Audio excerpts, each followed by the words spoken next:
Hello Gemini, Sun, Moon, Rising and Venus signs. Kamusta kayo? Sana po ay nasa mabuti kayong kalagayan. Welcome back po sa Star Tarot. At kung bago kayo rito, welcome din po kayo. Please subscribe, like, share my videos, and leave me a comment kung naka-resonate kayo. Thank you. So, first card ni Gemini, we have time to move on. Okay? Panahon na para ikaw ay mag-move on. Panahon na para baguhin mo na ang inyong sitwasyon, embrace happiness, embrace peace sa ngayon, okay? Para natuluyan ka ng makapagbagong buhay. Kasi kung patuloy ka pa rin kakapit sa inyong nakaraan, sa kung ano man ang nangyari between you and another person, ano man ang naging sitwasyon mo in the past, 'di ba? So, hindi ka maaaring 'yan ang magiging dahilan para ma-stuck ka where you are or kung ano man ang mga nangyayari sa buhay mo, 'di ba? So, it's about time now for you to move on. It's about time now for you to go somewhere, 'di ba? At magsimula ng bagong buhay or akapin ang mga bagong pangyayari. So, we have going deep. Yan. So, maaari na ang iba sa inyo kaparte ito ng bago siguro kayo makapagdesisyon na mag-move on na nga ano, maybe you need to do some kind of reflection, introspection, 'di ba? Examinin mo yung sarili mo, examinin mo yung nararamdaman mo, 'di ba? Go deep within you para marinig mo what your soul is going to tell you. Okay?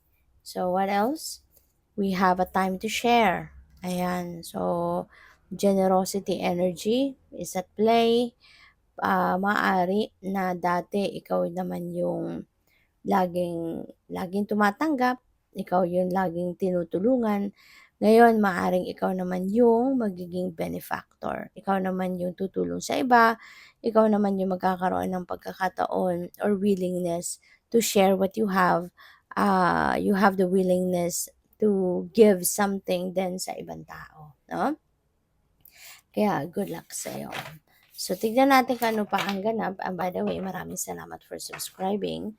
And if you haven't subscribed yet, subscribe na kayo. And also, maraming salamat din for not skipping the ads. Malaking bagay yan sa akin. And also, please click the join button sa baba ng video kung gusto niyo na mag-join kayo sa, excuse me po, sa membership. So, we have use your power.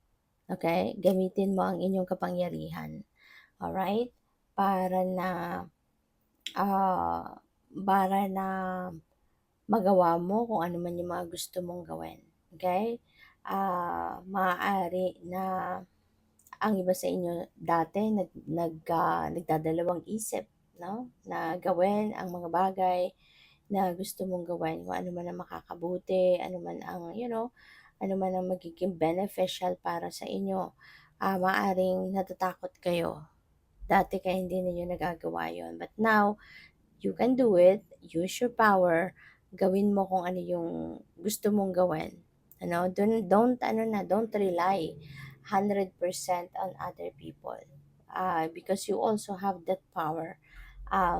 You have personal power, your willpower, gamitin mo yung mga bagay na yan para na magawa mo din or makuha mo din kung anong mga gusto ninyo. So, we have dream wide awake. Ayan. So, parang daydreaming ito, no? Gemini. Whatever it is, na gusto mong achieve, siguro meron kang mga bagay, sitwasyon na you are envisioning for yourself, no? So, maaaring ginagawa ninyo yan sa ngayon. Establish priorities, okay? Para malaman mo kung ano ang uunahin mo. Para alam mo kung ano yung pinaka-goal mo, ano ang uunahin mong aksyonan, 'di ba? So, you need to know your priorities para hindi ka all over the place, hindi yung kung anong maisip mo, yun ang gagawin mo, 'di ba? Even if it's not important yet, dahil yun ang naisip mo, so yun ang gagawin mo. Kaya dapat establish mo na lang yung kung ano ang priorities mo so that, kumbaga, meron kang kumbaga naka-program na, para naka-program na din sa isip mo kung ano yung mga uunahin mo, ano yung mga gagawin mo, ano mga dapat mong simulan muna, no? Or asikasuhin muna.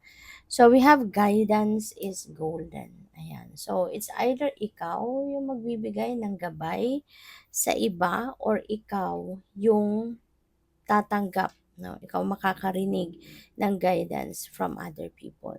So, yun. But, yeah, maaaring kung sa'yo naman ito, ikaw ang tatanggap ng gabay na to, there could be, people na makakausap ka at magbibigay sa'yo ng sage advice, no? Pupuwedeng hiningi mo 'yan, pupuwedeng nagpapa-advice ka talaga or pupuwedeng, kusa lang, alam mo 'yun, may mga unsolicited advice, 'di ba? 'Pag may kausap tayo minsan sa course ng pag-uusap natin, merong mga nasasabing kausap natin na parang a piece of advice sa atin. So, baka may mga gano'ng sitwasyon.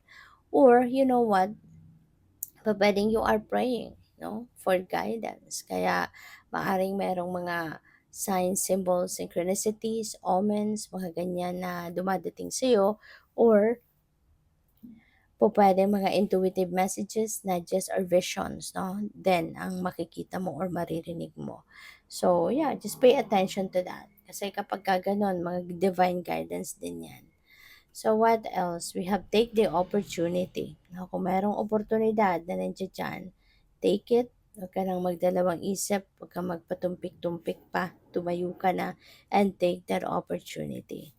Okay? Kaya yung opportunity na to, hindi yan kakatok sa buhay mo kung hindi yan para sa'yo. Kung hindi yan makakabuti para sa'yo. Okay? Kaya take advantage of that. Get on your feet and take advantage of that opportunity. So, we have speak your truth. Ayan. So, paalala ito sa iyo, na huwag kang magdalawang isip na sabihin, huwag kang magdalawang isip na gawin kung ano man yung mga bagay na anong mga nararamdaman mo, kung ano yung totoong laman ng isip mo, yung gano'n. So, sabihin mo, put them into words. Okay? Kasi hindi mo maipaparating, no, sa mga tao na kailangang makarinig ng kung ano yung stand mo about the situation or stand mo about a certain subject if you are not going to say something, if you are not going to put your thoughts and feelings into words. 'Di ba? At saka ang mahalaga din dito, no, aside from dapat mong i-express kung ano yung totoong stand mo, kailangan din na maging totoo ka talaga, 'di ba? Kung ano yung truth mo, kung ano yung totoo mong nararamdaman at laman ng isipan, din yun ang sabihin mo. Okay? Good luck. Thank you for watching. Love and light. Namaste.